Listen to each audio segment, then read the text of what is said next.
오늘은 참으로 뜻깊은 성일입니다.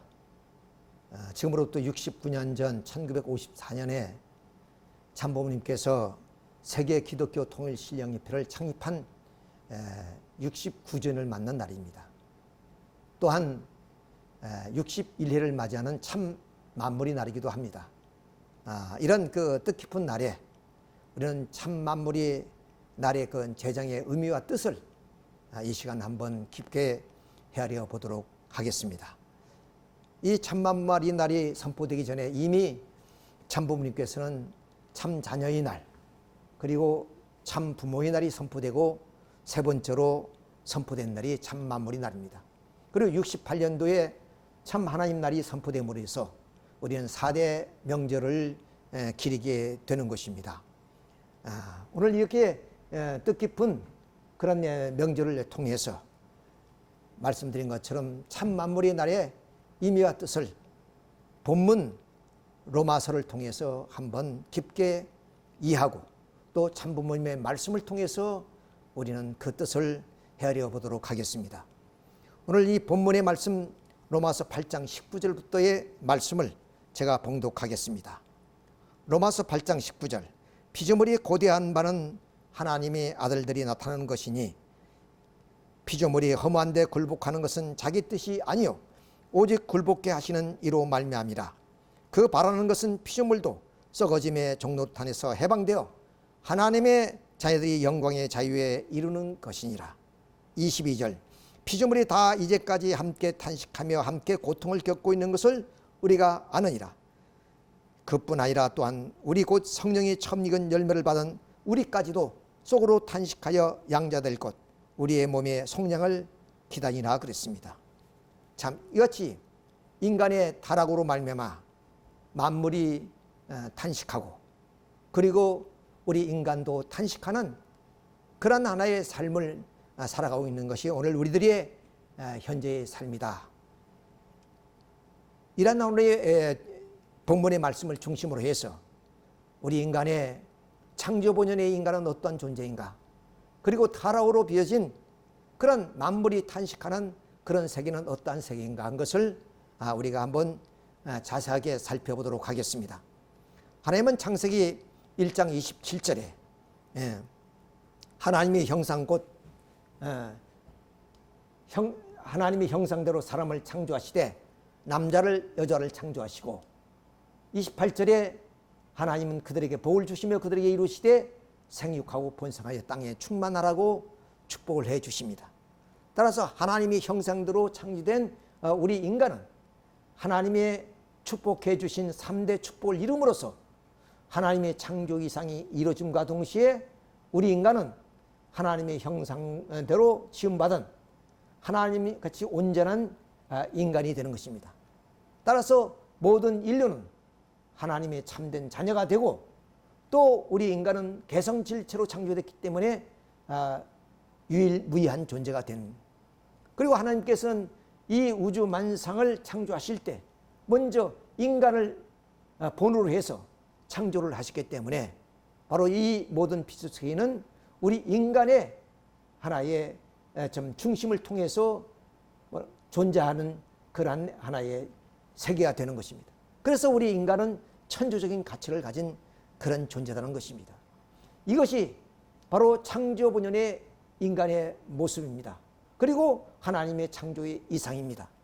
그런데 아담과 에바가 선악과를 따먹고 타락함으로 말미암아 결국 이 타락한 세계는 바로 선한 부모로부터 출발되지 못하고 악한 부모로부터 출발된 인류는 모두가 사탄 마귀의 자식이 되어버리고 말았습니다. 그래서 요한복음 8장 40절에 너희는 너희 아비 마귀에서 났으니 너희 아비 욕심을 너희도 행하고자 하느라고 하신 그 예수님의 말씀이나 또 세례요한이 마귀의 자식이라고 하신 말씀이나 또 이미 로마서의 말씀처럼 썩어짐의 종노릇하는 그런 만물들이 탄식하는 그런 세계가 바로 타락한 세계입니다. 따라서 이 세계는 공중권세를 가지고 사탄이가 주관하는 세계이기 때문에 사탄은 세상의 임금이고 신이 되었다고 성서는 우리에게 일러주고 있습니다. 따라서 사탄이가 주관하는 이 세계에 우리 인간들은 어떤 모습이냐? 바로 원죄를 통해서 유전죄와 연대죄와 자범죄를 끊임없이 범죄를 저지르는 그러한 죄를 가지고 있는 인간이 되었습니다. 그리고 인간은 타락으로 무지에 빠지기 때문에 원시적인 삶으로 출발할 수밖에 없었던 이유도 여기에 있습니다. 또 인간은 이미 말씀드린 것처럼 바로 마귀의 자식, 사탄의 자식이 됨으로 인해서 종이 되었다는 얘기입니다. 원래 우리 인간은 창조의 본성을 통해서 하나님의 참 사랑을 중심한 하나님의 참된 자녀가 되고 만물 세계의 참된 주인이 되어야 되는데 타락의 본성을 가짐으로 해서 혁의 질투, 교만을 가진 그런 인간이 되어버리고 말았다. 이러한 인간들의 삶이 오늘 지상 지옥이라는 것입니다. 자, 이런 세계는 하나님이 원하는 세계가 아니었습니다. 즉 인간이 타락으로 비어진 하나의 세계가 되고 말았습니다. 그래서 하나님은 인간 창조를 한탄하셨고, 그리고 이미 본문의 말씀처럼 만물이 허무한데 굴복하는 것은 자기들의 뜻이 아니었다. 그리고 또한 그들은 이 참된 인간이 나타나서 참된 주인의 사랑을 받고 싶어 한다는 그런 내용입니다. 그래서 만물도 탄식하고 인간도 탄식하는 그런 세계가 오늘 우리가 살고 있는 이 세상이라는 것입니다. 이와 같이 사도 바울은 깊은 기도와 심령 속에서 이런 만물이 탄식하는 것을 이제 좀 보게 되고 느끼게 된 것을 로마서를 통해서 우리에게 알려주고 있습니다. 이것은 부단 바울뿐만 아닙니다. 우리는 잘 아는 프란치스코 같은 이런 분도 바로 깊은 좀 심령의 속에서 기도를 하게 되면은 바로 만물과의 교감하는 것을 우리가 알게 됩니다. 그것은 이미 우리 인간의 본으로 해서 피수세계를 창조하셨기 때문에 우리 인간은 모든 만물 세계의 요소와 소성과 구조를 가지고 우리 인간이 창조됐으므로 얼마든지 우리 인간은 타락하지 않았더라면 만물과의 그러한 하나의 교감을 하면서 살아갈 수 있게 되는 존재였지만 타락으로 말미암아 무지에 빠지기 때문에 이렇게 선구자들에 의해서 만물이 탄생하고 있다는 것을 우리가 좀 느끼게 됩니다. 이 프란치스코의 그런 하나의 좀 자연과의 그런 대화의 내용을 잠시 한번 보겠습니다. 장꽃송이라는 그런 책 속에 하루는 프란치스코가 몇몇 수사와 함께 길을 걷고 있었는데 우연히 도로 양쪽에 있는 나무 위에 수많은 새가 가득 앉아있는 모습을 봤다. 프란치스코는 동료 수사들에게 제가 저희 자매들인 새들에게 설교하러 가는 동안 잠시 기다리시오라고 말하고는 새들이 가서 설교하였다. 그러자 새들이 프란치스코 주위를 날아와서 그의 설교가 끝날 때까지 단 한 마리도 날아가지 않고 조용히 듣고 있었다 했습니다. 이처럼 이렇게 심령이 깊은 곳에서 그런 수도 생활을 하고 있는 프란치스코는 바로 만물과 자연과의 그런 대화를 통해서 또한 교감을 통해서 좀 생활하고 계셨다는 것을 우리가 알 수 있습니다. 이것은 바로 우리 인간이 타락하지 않았다면 원래 무형세화의 교감뿐만 아니라 자연세계의 만물과도 교감을 하면서 살아가는 그러한 인간이 좀 본래의 창조 본연이 인간이었다 하는 것을 우리가 여기서 알 수 있고, 그리고 이 프란치스코는 급이오라는 도시에 우연히 가게 되는데 그 도시에 늑대가 나타나서 좀 가축을 물어가고 또 사람을 해치고 이런 공포 가운데 있었습니다. 이때 그 마을 사람들이 이 프란치스코에 간청해서 그 늑대를 좀 잠재워 달라고 요청을 합니다. 그래서 이것이 바로 그 구비오라는 마을입니다마는 청년들과 산에 올라가서 늑대를 부릅니다. 청년은 다 무서워서 다 숨어버리는데 이 프란치스코 수사는 바로 이 늑대와 대화를 합니다. 어떻게 해서 이렇게 가축을 물어가고 사람을 해치느냐 했더니 그들이 먹을 것이 없어서 그렇다. 그래서 좀 늑대를 데리고 마을로 내려와서 그런 그 마을 사람들하고 화해를 시키고 다시는 그런 일이 없도록 그렇게 다짐을 하게 됩니다. 이처럼 우리 인간은 얼마든지 자연과 그런 교류를 할 수 있는 그런 존재였지만 인간의 타락으로 무지에 빠지기 때문에 바로 이렇게 심령이 큰 그런 그 기도 속에서 바로 이 바울도 이렇게 만물이 탄식하고 있다는 것, 또 허망된 자에 의해서 주관받는 데서 탄식하고 있는 그것을 이렇게 로마서를 통해서 우리에게 보여주고 있습니다. 또 하나의 예를 우리가 들어보게 되면 바로 여러분이 잘 아는 배너라는 그런 영화입니다. 이 배너는 장장 10년에 걸쳐서 촬영한 그런 대작입니다. 자, 여기에 주인공은 물론 배너입니다만 여기에 가장 클라이막스가 뭐냐? 바로 이 전차 경기입니다. 흰말을 4마리를 끄고 있는 것이 배너고 그 다음 이 검은 말을 끄고 있는 것이 메사라입니다. 그런데 여러분이 보다시피 바로 배너는 채찍을 들지 않고 그야말로 말을 몰고 있습니다. 반면에 메사라는 채찍을 들고 말을 좀 다루고 있는 장면을 볼 수가 있겠죠. 자, 이뿐만 아니라 배너는 이미 이 경기 전날에 이런 좀 마구간에 가서 말들을 어루만지면서 격려해주고 내일의 경기에 대해서 서로 교감을 갖습니다.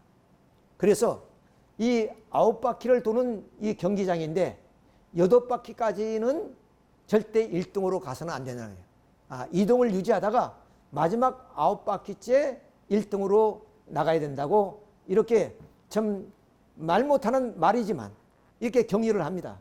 그것도 아까 말씀드렸지만 프란체스코처럼 서로가 교감이 되는 거죠. 그 말을 지극히 아끼고 사랑하면서 그래서 아주 힘세고 뭐냐면 그 역량이 다하는 말은 제일 바깥에 그리고 조금 부족한 말은 제일 안에 배치를 해서 이렇게 메사라는 채찍을 가고 있지만 바로 배너는 이렇게 격려를 하면서 달리는 모습을 우리가 볼 수 있습니다. 이렇게 사람은 어디까지나 심령이 깊은 곳에서 기도를 하게 되면 우리는 바로 만물과 자연과의 교감을 이룰 수 있다는 것을 우리가 여기서 알 수가 있습니다. 우리가 또 한 가지 예를 들겠습니다.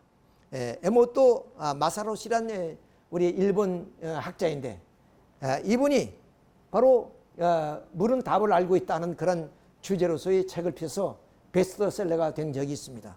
자, 이분이 이야기처럼 바로 이렇게 좀 훌륭한 음악을 틀어지게 되면 그 음악들이 전부 다 의에 의해서 이 좀 물이 육각수를 이루는 것이고 또 뭐냐면 가요라든가 또 우리가 꾸짖는다든가 또 좀 거친 말을 하게 되면 전부 다 이런 모습으로 나오게 되는 겁니다. 그러니까 여기에 육각수와 눈송이처럼 보이는 이 물이 분자들은 전부 다 좀 고맙다, 사랑한다 이런 하나의 말에 의해서 분자가 이렇게 형성된다는 얘기입니다. 이 말은 곧 이렇게 물질이나 자연이나 말씀드린 것처럼 물에도 인간과의 그런 언어는 소통하지 않지만 교감하고 있다는 것을 우리가 여기서 증명해 주는 하나의 내용이 아닌가 생각이 되어집니다. 자, 그러니까 모든 생명은 물에서 성장합니다. 물이 없이는 생장할 수 없어요. 그러니까 물이 이렇게 화답하고 그리고 교감하고 있다는 말은 이 물에 의해 성장된 모든 자연 만물이 다 인간과 화답하고 있고 교감하고 있다는 것을 우리가 알 수 있습니다. 그래서 우리의 육체의 건강, 정신적인 건강도 모두가 이 하나님이 창조하신 이 자연세계가 사랑으로 우리가 대하고 사랑의 대화를 나누게 되면 그것은 우리에게 건강으로 기쁨으로 돌아오게 된다는 것을 우리가 볼 수 있습니다.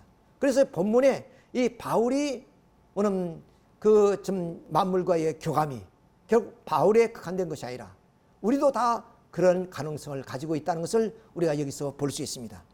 이제 참 부모님의 말씀을 한번 우리가 보도록 하겠습니다.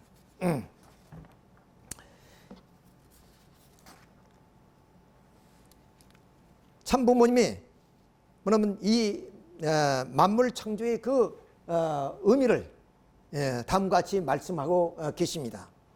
하나님이 아무리 절대적인 분이라 해도 사랑의 상대자를 찾아 나오십니다. 그러니까 하나님이 아무리 전지전능하신 분이라 할지라도 상대가 없이는 하나님이 기뻐할 수도 없고 사랑할 수도 없는 거예요. 그러니까 하나님이 형상대로 인간을 지으셨고 그 인간이 살 수 있는 환경을 하나님께서 먼저 자연세계를 창조하셨던 것입니다. 그러니까 그 자연세계는 인간의 그런 하나의 참 에너지를 주게 되는 것이고 또 우리 인간의 양식이 되어지는 것입니다.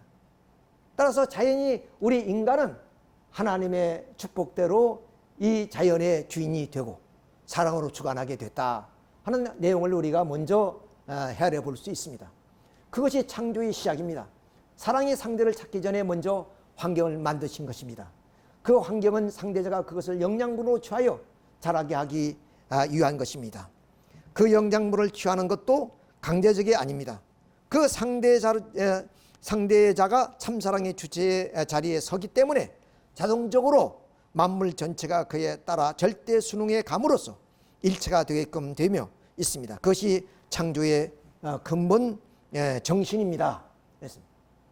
또 우주에 가득 찬 모든 존재는 자기 수준에서 상대와 더불어 존재하지만 결국 더 높은 사랑의 차원으로 흡수되어 상승하게 되는 원칙을 따릅니다. 그러니까 뭐냐면 좀 작은 것은 큰 것을 위해서 낮은 것은 높은 것을 위해서 그렇게 좀 희생함으로 인해서 전체의 하나님의 창조의 그러한 하나의 좀 역사가 이루어지게 되는 것이다 하는 얘기가 되겠습니다. 즉 광물은 식물에, 식물은 동물에, 결국은 사람에게 모두 흡수되기를 바라는 것입니다. 그러니까 이것이 강제로 그렇게 흡수되는 것이 아니라 사랑으로 인해서 창조됐기 때문에 과정도 목적도 사랑을 중심하고 있기 때문에 이렇게 인간에게 흡수되기를 오히려 바란다는 것입니다. 그러므로 모든 존재는 잡아먹거나 흡수되어 더 높은 사랑의 차원으로 올라가 마침내 사랑의 근원이 되는 하나님의 가장 가까운 사랑을 받는 자리까지 나아가게 됩니다. 이렇게 모든 존재들이 궁극의 목적지로 삼는 것은 바로 참사랑의 본질입니다. 그러니까 모든 존재는 참사랑을 위해서 존재하고 있다. 그리고 그 참사랑의 궁극적인 목적인 바로 참 주인 되신 인간의 그러한 주관을 받기를 바란다. 이런 하나의 뜻이 되겠습니다. 다윈이 양육강식이라는 말은 이러한 참사랑의 논리를 다시 해석해야 돼야 합니다.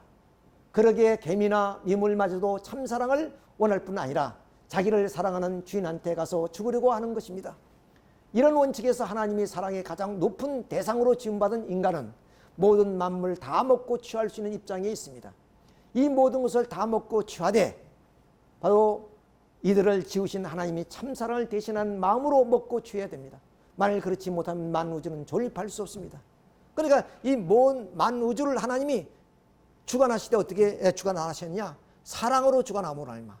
그 만물은 오히려 그 사랑의 주관을 받기 위해서 바로 인간에게 먹히더라도 그것이 기쁘고 그들이 존립의 목적이라는 것을 말씀하고 있는 것입니다. 자, 그래서 보다 큰 것을 보호하기 위해서 보다 작은 것이 희생될 수 있습니다. 그것이 원칙입니다.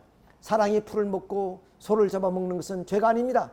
그것은 보호하기 위한 그것은 죄가 아닙니다. 그것을 보호하기 위한 것입니다. 보호하기 위해서 희생되는 것입니다. 그것은 발전입니다. 작은 데서부터 비약입니다. 풀이 세포가 됐던 것이 사람이 세포가 되면 얼마나 비약입니까? 하나님이 사랑에 접할 수 있는 분야가 넓기 때문입니다. 이것을 모르고 양육강식의 개념을 말하고 인간이 진화됐다는 개념을 말합니다. 이것은 투쟁의 그런 하나의 개념으로, 계급 개념으로 엮어냈습니다. 상하관계는 주체와 대상 관계인데 여기는 주체의 대상의 개념이 없습니다. 그러니까 사랑에는 절대적인 그런 주체와 그런 대상 간의 그런 하나의 사랑 관계를 이루게 되면 대상에도 주체의 개념 또는 주체에도 대상의 개념 이렇게 서로가 사랑으로 좀 하나가 된 그런 하나의 세계가 이루어지게 되는 것입니다. 그러니까 좀 보다 작은 것은 보다 큰 것을 희생함으로 인해서 이 자연의 질서를 이루어 나가는 것이다. 우리는 흔히 자연에서 먹이사슬이라는 얘기합니다만 그것이 그런 그 먹이사슬을 통해서 보다 그 큰 사랑으로 모든 것을 엮어나가는 그런 하나의 자연의 그런 하나의 섭리라고 우리가 여기서 볼 수가 있는 것입니다.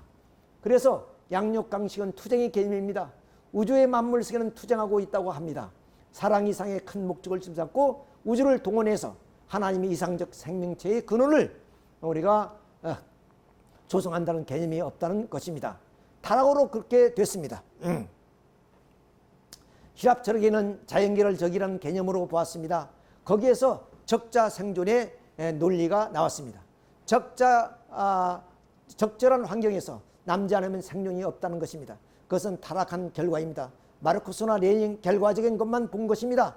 만물의 근원인 인간의 마음의 세계를 보더라도 투쟁하고 있다는 것입니다. 투쟁의 개념이 이 만물 가운데 버렸다고 봤으니 바로 그것밖에 결론을 내릴 수가 없습니다. 사랑 이상의 완결체를 넘어서 하늘나라의 가정 완성과 하늘나라의 왕권을 중삼고 하늘 땅의 통일적 하나님의 안식 기반을 끓이기 위한 그런 개념을 모르기 때문에 이런 투쟁의 개념으로 보았던 것입니다. 그렇습니다. 이와 같이 마르쿠스나 레닌이나 이런 공산주의자들은 모두가 역사와 그런 자연의 그런 발전의 법칙이 투쟁의 개념으로 끌어들인 것은 이와 같이 하나님이 뭐냐면 하늘 왕궁을 중심하고 하늘 땅의 통일적 하나님의 안식의 기반을 끓이기 위한 그런 개념을 모르기 때문에 결국 그와 같은 하나의 이론을 만들어내서 오늘 투쟁의 역사가 이어져 왔다는 것을 우리가 참 부모님 말씀을 통해서 우리가 알게 되는 내용입니다. 자, 그러면 하나님의 그런 창조는 어떻게 역사를 펼쳐 나오셨는가 한 것을 좀 구체적으로 말씀을 드리도록 하겠습니다. 자, 하나님도 사유하시는 분이십니다. 그러니까 모든 존재는 그런 그 하나님의 사유에 의해서 그렇게 존재가 창조되었고 우리 인간도 결국에 이런 사유하는 존재가 되는 것입니다. 자, 그러니까 하나님께서는 바로 이런 창조를 사유한다는 즉 구상하시는 것이에요. 자, 어떻게 구상하시느냐? 하나님께서는 먼저 인간을 중심으로 해서 동물, 식물, 분자, 원자, 소립자, 에너지 이렇게 하나님께서는 구상하십니다.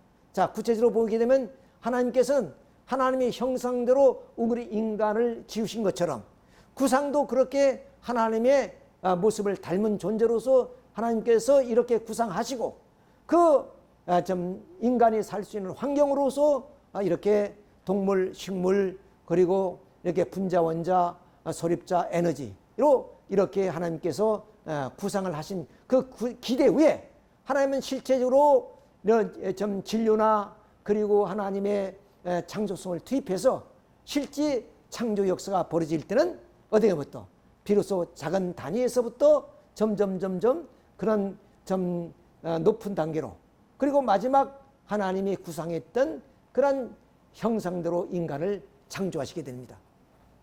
이렇게 하나님은 사유를 통해서 결국에 이런 모든 자연세계를 생각하시고 그래서 인간을 본으로 해서 바로 이런 자연세계를 실제로 창조하신 가운데 마지막 그 자연의 요소를 가지고 우리 인간을 창조했다는 것을 우리가 여기서 알 수가 있습니다.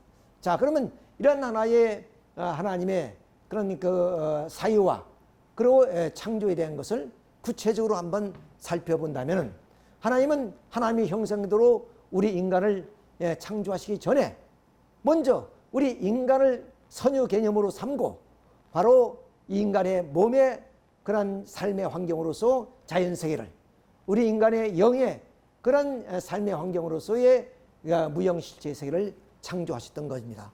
따라서 유형실제 세계는 시간과 공간이 제약된 곳에서 순간과 한정된 그런 삶을 살아가는 세계를 말하는 것이고 무형실제 세계는 시간과 공간이 초월된 영원하고 무한한 삶의 세계를 말하게 되는 것입니다. 이런 두 세계를 우리는 합쳐서 천주라고 그렇게 부르게 됩니다. 따라서 우리 인간은 이렇게 인간의 선유 조건으로 이렇게 자연세계를 창조하시고 실제 자연의 요소인 흙과 물과 공기로 우리 육신을 창조하시게 됩니다. 또한 고린도전서 15장 44절에 뭐냐면 육이 있는 반면에 신령한 몸이 있다니 그 몸이 바로 영인체를 말합니다. 따라서 영적인 요소를 가지고 우리 영인체를 창조하셨던 것입니다. 따라서 우리 인간은 이렇게 자연의 요소로 육신을 그리고 영적인 요소로서 영인체를 창조함으로써 하나님의 창조 이상이 실현되어지는 것이겠죠. 자, 그러면 이런 자연 세계에 있어서 우리 인간은 어떤 위치에 있느냐? 첫째로서 우리 인간은 피수세계의 주관자인 것입니다. 이미 축복의 말씀을 통하여 만물을 주관하라고 하신 축복의 말씀처럼 우리 인간은 만물의 그런 주인으로서 만물을 주관하고 살게 된다는 말씀이 되겠습니다. 따라서 하나님은 모든 피조 만물을 창조하실 때 우리 인간은 형상적으로 창조했지만 만물 세계는 상징적으로 창조하신 거예요. 그 상징적으로 창조하실 때도 하나님의 그런 형상대로 그렇게 창조를 해 나가시게 됩니다. 따라서 만물의 그런 창조의 과정을 보면 그럼 낮은 단계에서 높은 단계로 창조해 나가시는데 첫째 하나님께서는 이렇게 광물을 창조하시게 됩니다. 상징적으로 하나님의 형상과 형상을 상징적으로 창조되는 것이죠. 그런데 이런 그 광물에서 생물, 동물 모든 자연세계는 인간을 본으로 창조됐기 때문에 그 인간은 이런 하나의 자연의 요소를 갖고 창조되어졌다는 얘기입니다. 그래서 첫째 우리 인간은 뭐냐면 광물질의 요소를 다 가지고 있는 것입니다. 즉 광물질의 요소를 보면은 우리 인체의 구성 요소와 같은데 11대 원소인 산소, 수소, 탄소, 질소 이와 같은 원소들이 우리 육신을 이루고 있고 비금속 원소, 불소, 옥소, 붕소, 규소, 비소 그리고 전이원소 또는 금속 원소 등 이렇게 자연의 그런 요소들이 우리 인체를 구성하고 있다. 그러니까 하나님은 우리 인간을 본으로 해서 자연세계를 창조하시고 그 자연의 요소로서 우리 인간의 육신을 창조했다는 것을 우리가 알 수 있습니다. 두 번째로서 하나님께서 하나님의 형상을 상징적으로 창조한 것이 식물입니다. 그러니까 식물도 인간을 본으로 했기 때문에 인간의 형상을 닮을 수밖에 없습니다. 자, 그래서 우리 인간은 이 식물의 모든 구조와 요성을 갖게 되는 것이란 말이에요. 자, 그래서 식물의 잎은 우리 인간의 폐와 같고 식물의 줄기는 심장과 같고 뿌리는 위장과 같고 도가는 동맥과 같고 사과는 정맥과 같다. 이런 하나의 구조와 요소와 소성이 같은 것은 이미 말씀드렸지 인간을 본으로 창조된 그 모든 식물이 인간의 식물의 요소를 가지고 우리 인간을 창조했기 때문에 그렇다. 그 다음 세 번째 우리 동물이 상징적으로 창조하시는데 역시 인간을 본으로 해서 뭐냐면 창조하셨기 때문에 모든 이 동물의 구조와 요소 소성이 우리 인간을 닮을 수밖에 없다는 것입니다. 그리고 이 자연의 아름다운 미는 또 우리 인간의 육체의 미와 비교해 볼 수 있습니다. 그래서 전 피조물의 형태와 곡선미나 모든 동물의 그런 이런 발성기라든가 성장기와는 우리 인간을 닮을 수밖에 없다. 따라서 우리 인간은 이제 마지막 이런 모든 자연의 요소와 소성을 가지고 그리고 형상적 실체의 대상으로 우리 인간을 창조했기 때문에 우리 인간은 하나님의 자녀로서 성장해서 하나님의 신성을 갖고 하나님처럼 완전한 인간이 되면 비로소 그 하나님의 축복대로 하나님의 사랑을 가지고 만물을 주관하게 되었다. 즉 주관한다는 것은 동질, 동요소와 구조가 같지 않은 것은 주관할 수 없기 때문에 하나님이 이렇게 하나님의 형상대로 우리 인간을 창조하실 것을 하나의 선유 개념으로 세우고 그래서 모든 만물을 창조해 나갔다는 것을 우리가 볼 때 우리 인간은 만물 세계의 주관자로 창조되었고 또 우리 인간은 그런 하나님의 사랑을 가지고 만물을 주관자가 되어야 된다 하는 것을 우리가 여기서 알 수 있습니다. 두 번째 우리 인간은 이 자연세계와 무형세계는 차원이 다르기 때문에 교감할 수가 없습니다. 그것은 우리 인간을 통해서 육신과 영인체가 서로 주고받음으로 인해서 즉 수수작용을 말미암아 이 무형세계와 이런 유형세계가 수수작용을 하게 된다. 그래서 우리 인간은 이 두 세계의 매개체요, 화동의 중심체가 된다는 것을 알 수가 있습니다. 세 번째로서 우리 인간은 본으로 해서 피조세계를 창조하셨고, 또 피조세계의 모든 요소를 가지고 우리 인간을 창조했기 때문에 우리 인간은 천주의 종합 실체상이 된다는 그런 내용이 되는 것입니다. 우리가 한번 자세히 한번 것을 살펴보도록 하겠습니다. 자, 하나님이 이미 말씀드린 것처럼 하나님은 이성성상의 좀 실체로 계신 분이기 때문에 우리는 이 모든 창조의 세계는 성상과 형상, 즉 내성과 외형을 갖추고 있다는 말씀을 이미 창조를 위해서 밝힌 바가 있습니다. 따라서 모든 우리 자연세계를 구분해 보면 광물계, 식물계, 동물계, 인간, 이렇게 우리가 나누어 볼 수 있습니다. 자, 그러면 이 광물계도 어디냐? 이런 내성과 외형인 성상과 형성을 갖추고 있다는 거예요. 자, 그래서 그런 하나의 외형으로서 어느 하나의 이런 원자나 분자의 분자는 그 내성으로서의 어떤 좀 물리화학적인 작용성을 가지고 있다는 거예요. 그러니까 이미 좀 물에 답이 있다는 말씀처럼 물을 우리가 사랑한다, 좋아한다 그러면 이렇게 육각수가 되죠. 근데 미워한다, 또 좋지 않은 음악을 틀게 되면 아주 그 분자의 모습이 찌그러진 것을 우리가 보았습니다. 이처럼 물 분자나 또는 어떤 분자나 원자에도 이러한 인간의 좀 하나님의 내성과 외형으로 되어 있듯이 그런 내성적 부분이 있다는 거예요. 그걸 우리는 기라 그럽니다. 자연계에 기가 있다 그러죠. 자, 그러면 식물은 어떠냐? 식물에는 이 광물이 없는 생명의 의지가 있습니다. 자, 그러니까 이 식물은 광물의 요소를 함께 가질 뿐 아니라 광물이 없는 이런 세포 조직이나 구조와 형태가 있는 반면에 그런 하나의 성상적 부분으로서의 생명의 자율성이 있다는 거예요. 그래서 식물의 씨앗을 땅에 심으면 그 온도와 습도가 맞으면 이렇게 싹이 트는 거죠. 이런 하나의 자율성이 있다는 것을 우리가 알 수 있습니다. 그럼 동물은요? 바로 이런 식물이 그런 창조의 기반 위에 그러면 지각하는 것이 있습니다. 그래서 이 동물은 식물의 모든 요소를 가진 반면에 그러면 식물에게 없는 이런 감각기관 그리고 이런 본능적인 그런 육심이 있다는 거예요. 자, 그렇기 때문에 그럼 이렇게 우리 좀 송아지를 보게 됩니다. 송아지도 이렇게 팔려나가게 되니까 애미소가 눈물을 흘리는 그런 모습입니다. 이런 하나의 감성이 있단 말이죠. 이런 감각기관이 있다는 것을 우리가 여기서 알 수 있습니다. 그러면 인간은 어떠냐? 인간은 이런 하나의 자연의 모든 기반 위에 요소를 갖고 우리 인간을 육신을 창조하시고 거기에다 하나님께서는 바로 이 생심을 중심한 영인체를 창조하신 것입니다.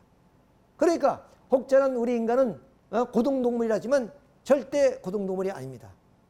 마침 식물과 동물이 다르듯이 우리 인간과 동물은 전혀 다른 존재라는 것을 우리가 알아야 됩니다. 이것은 하나의 좀 우리 인간이 육적인 그런 존재로서만 바라보기 때문에 그렇습니다. 그러나 어떤 존재도 없는 그런 생심을 가진 영인체를 우리는 좀 하나님이 창조해 주셨다. 생심이라는 것이 바로 희생하고 봉사하고 사랑하고자 하는 그런 마음의 작용입니다. 이런 것이 어떤 동물이나 식물에게 또 어떤 광물에게 없다는 거예요. 오직 인간에게만 이와 같은 점 생심을 중심한 영인체가 존재함으로써 인간은 모든 만물 지중에 최기가 된다 하는 말씀이 바로 이런 의미로서 우리가 헤아려 볼 수가 있는 것입니다. 따라서 이런 광물은 이런 성상과 형상, 외형과 내성으로 되어 있는 것이 바로 광물뿐 아니라 모든 존재가 다 그렇게 되어 있다는 겁니다. 그래서 이런 모든 자연세계의 요소를 가지고 마지막 하나님께서는 인간을 창조하실 때 여기에 바로 생심을 중심한 영인체, 즉 창조원리에 보면은 창세기에 보면 코에 생기를 부어넣었다 그랬습니다.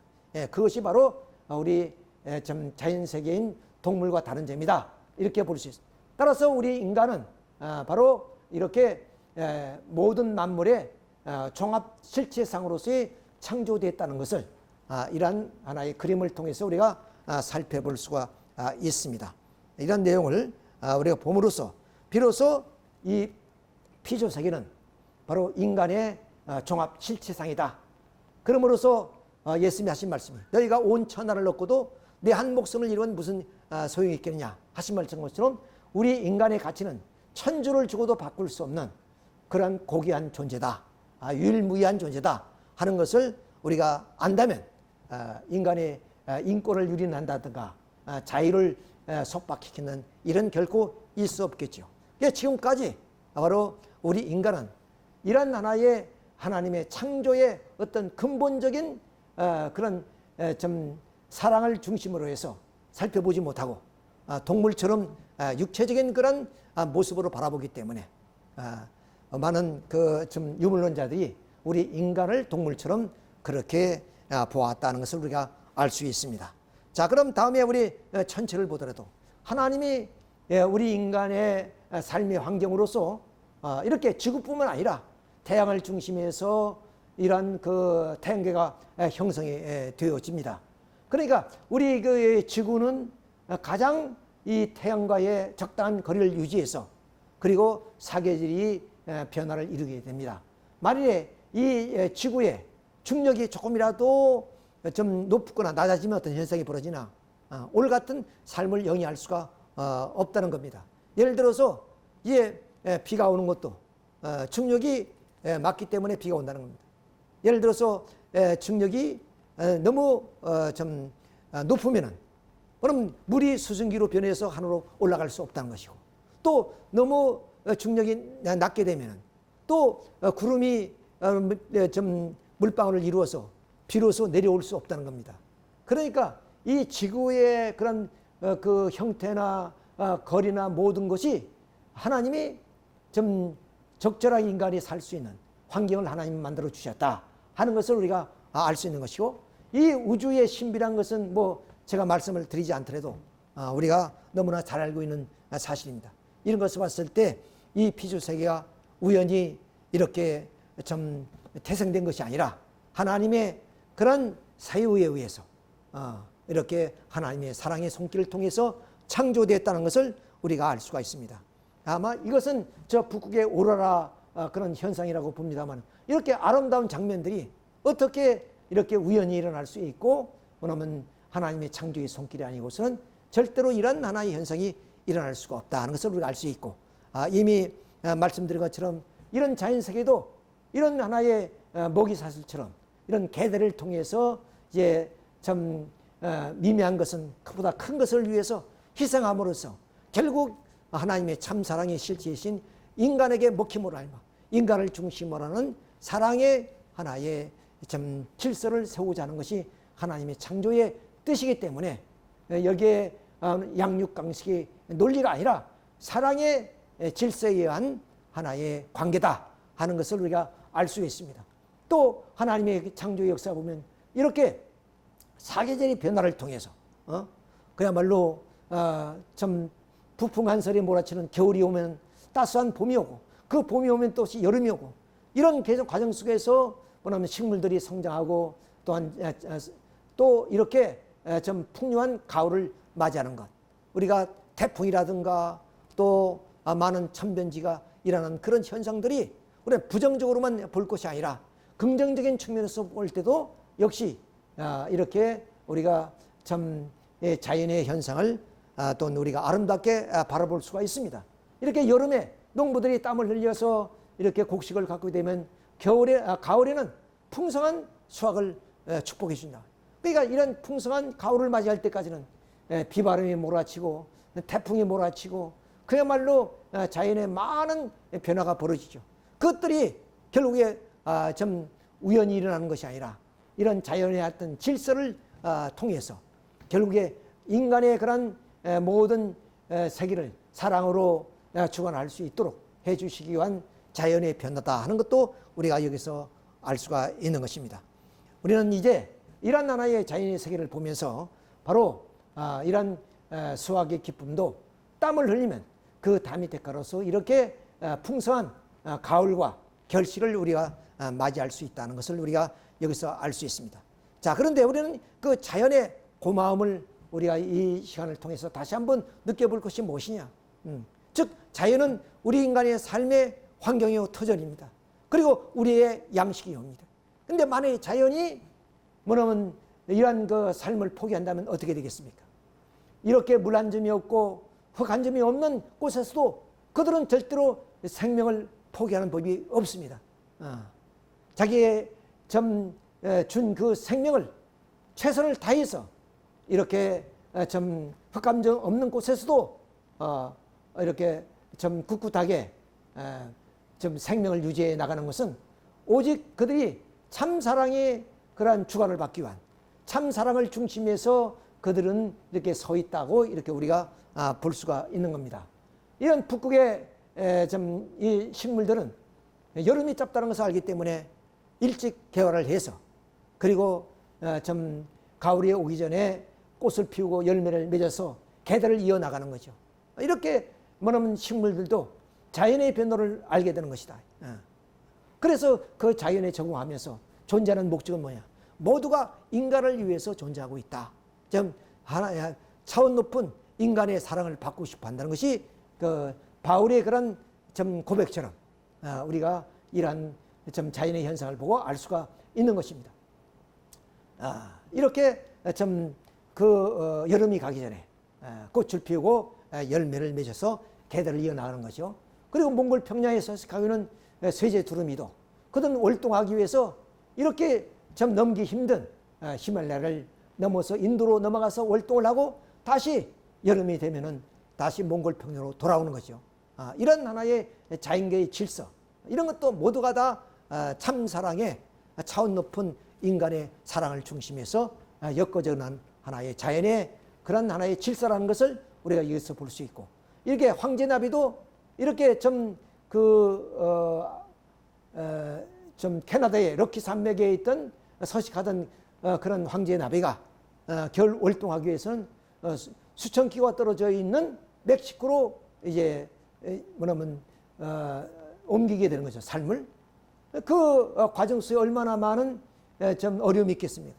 죽는 경우도 있지만은, 자, 여기서 다시 거기서 부활을 해가지고 그 많은 후손들이 다시 이 로키 산맥으로 돌아오는 그런 자연의 현상들을 모두가 다 차원 높은 인간의 사랑을 중심으로 하는 자연의 질서라는 것을 우리가 여기서 알 수가 있습니다. 그래서 모든 존재는 아까 이미 말씀드린 하나님의 성상과 형상을 닮아서 내성과 외형으로 되어 있다고 그랬습니다. 그것처럼 모든 존재는 성상과 형상으로 있는데 성상적인 목적과 형상적인 목적을 갖는다는 거예요. 그 성상적인 목적이 바로 전체적인 목적이요, 형상적인 목적이 개체적인 목적입니다. 그러니까 인간을 중심으로 해서 모든 존재는 이와 같이 양면의 목적을 가지고 있다는 거예요. 그 하나는 개체의 보존의 목적, 그리고 또 하나는 뭐야? 보다 전체적인 목적으로서 보다 큰 것을 위해서 먹이가 되어줌으로 알마 하나님의 참사랑의 실체이신 인간의 차원 높은 사랑과의 그런 하나의 자연의 질서를 맞추기 위한 것이다. 자, 그런데 이런 그 전체적인 목적은, 보다 큰 것은 그 보다 작은 것의 존재의 목적을 이제 보호해주고, 그리고 그 개체는 전체의 목적을 위해서 희생하는 겁니다. 예를 들면 우리 인간의 같은 경우에는 인간이 이런 개체의 목적을 이룩하기 위해서는 전체의 목적이 이루어질 때 개체의 목적이 보장됩니다. 즉 나라의 임무를 다하고 또 나라에 존재하는 그런 그 모든 백성들은 그 나라를 위해서 봉사하고 희생하고 또한 임무를 다할 때 그 나라는 결국 그 개체의 행복을 지켜주고 추구해 나가게 만드는 것이다. 그러니까 결국 나라가 없이 개체의 존재가 존재할 수 없는 것이고, 또 그 개체는 전체를 위해서 희생할 때 이렇게 개체의 목적과 전체의 목적이 이로써 보다 큰 사랑을 위해서 존재하게 되는 것이다 하는 것을 알 수 있습니다. 자, 이것을 우리가 인간을 중심한 이런 모든 그 자연세계의 질서를 우리가 한번 살피게 되면, 이미 말씀드린 것처럼 모든 자연의 세계의 질서는 하나님이 형상대로 지으신 인간을 중심으로 해서 모두가 다 이렇게 주체와 대상의 관계가 형성되었다는 거예요. 그래서 보다 작은 것은 보다 큰 것을 위해서 성상적 목적을 위해서 이렇게 추구해 나가게 된다는 거예요. 자, 그렇기 때문에 뭐 하나님을 중심한 그 인간을 중심해서 모든 이 자연 세계는 이런 하나의 질서와 관계를 통해서 여러분 아름다운 조화를 이루어 나가게 되는 것이다. 이것이 창조 본연이 세계라는 것입니다. 그런데 바울이 탄식했다는 건 뭡니까? 이런 자연의 질서가 단절됐다는 것이에요. 왜냐하면 그 하나님의 형상대로 지음받은 인간이 사랑의 실체가 되어서 사랑을 중심으로 하는 이런 하나의 질서와 이런 하나의 관계가 형성되어야 되는데 바로 사랑이 없는 그런 그 힘과 무기를 통해서 자연을 지배하기 때문에 이 자연은 원치 않은 데에 대해서 굴복하는 것을 탄식하고 참된 주인이 나와서 참사로 주어나기를 바란다는 그 바울의 고백을 우리가 또 이것을 통해서 우리가 연상해 볼 수 있게 되는 것입니다. 따라서 자연이 그 고마움은 우리가 이루 말할 수가 없지요. 자, 우리 자연의 모습을 한번 봅시다. 이것은 옛날 그 봉건 시대의 그 이탈리아의 토르키아라 성입니다만은 이런 그 노을을 우리가 바라보면서 자연의 그런 황홀함과 자연이 주는 그 축복이 얼마나 큰 것인가 한 것을 우리가 여기서 알 수 있습니다. 근데 오늘 현대인들은 이 과학의 발달을 위해서 자만과 교만에 빠져서 우리가 신의 섭리를 외면하는 경우가 많이 있습니다만 그러나 우리의 과학은 결국 보리씨앗 하나를 만들어내지 못하는 우리 과학이라는 현실을 우리는 똑바로 직시해야 되겠다. 그러니까 신 앞에 우리는 교만해서는 안 된다는 것을 우리가 알 수 있습니다. 이런 하나의 자연의 섭리가 어떻게 과학으로 만들어갈 수가 있겠느냐는 것입니다. 자, 유명한 만리장성입니다. 우리 역사를 통해서 인류는 이런 성을 쌓았지만 이 자연과 이 성을 우리가 비교해 볼 때 우리가 비교될 수 있겠습니까? 인류의 유산이라는 이 엄청난 만리장성이 위대하다고 하지만은 그 만리장성에 비했을 때 이 자연과의 우리가 비교를 해본다면 이거 비교가 될 수 있느냐는 것입니다. 우리가 이 만리장성이 그럼 위대하고 위대한 인류의 유산이고 우리가 자랑거리를 하지만은 이것은 인간의 이 자연에 비교했을 때 하찮은 것이다. 즉 우리는 교만해서 자만해서 이것을 자랑하지만 자연의 앞에 우리는 비교해 볼 때 머리 숙일 수밖에 없는 존재라는 것을 우리가 여기서 알 수 있습니다. 따라서 우리는 참 만물의 나를 통해서 우리는 자연 앞에 좀 숙연해지고 또한 고마움을 느끼고 또한 우리가 좀 과학을 통해서 우리는 교만의 마음을 가서는 안 된다. 그리고 자연은 무한히 참 사랑을 받기 위해서 우리 인간을 위해서 희생하고 모든 것을 투입해주고 있다는 그런 입장에서 우리는 이 참 만물의 나를 통해서 만물을 더 한층 사랑하는 그런 마음을 가지며 살아야겠다 하는 말씀.